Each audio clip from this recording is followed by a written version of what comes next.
സമ്പത്തിൻ്റെ ശിഖരങ്ങളിൽ ഉയർന്നു നിന്നിട്ടും തന്നെപ്പോലും അറിയാതെ സ്വയം കെട്ടപ്പെട്ടതായ വലിയ അസമാധാനത്തിൻ്റെ ബന്ധനത്തിലായിരുന്നതായ പുറത്തു സമൃദ്ധിയും അകത്ത് ശൂന്യതയും, കൈകളിൽ സമ്പത്തും ഹൃദയത്തിൽ നിറയാത്തതായ ഒരു വലിയ ദാഹവുമായി നടന്നതായ ജീവിതം.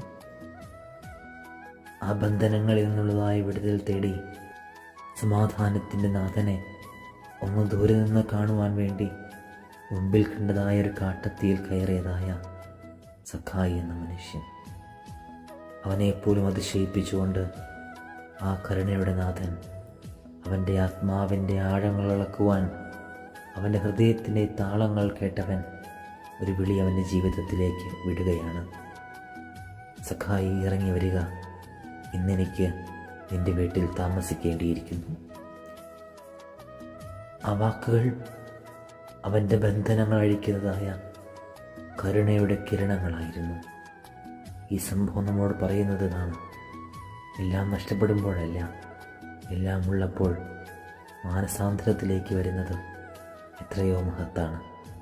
ഈ തപസ്സിൻ്റെ യാത്രയിൽ സൃഷ്ടിയുടെ നാഥൻ നമ്മുടെ ജീവിതത്തിലേക്ക് മന്ത്രിക്കുന്നതായ ആ നിശബ്ദമായ സ്വരത്തെ കേട്ടുകൊണ്ട് ദൈവത്തിലേക്ക് തിരിയുവാൻ നമുക്ക് യാത്ര തുടരാം.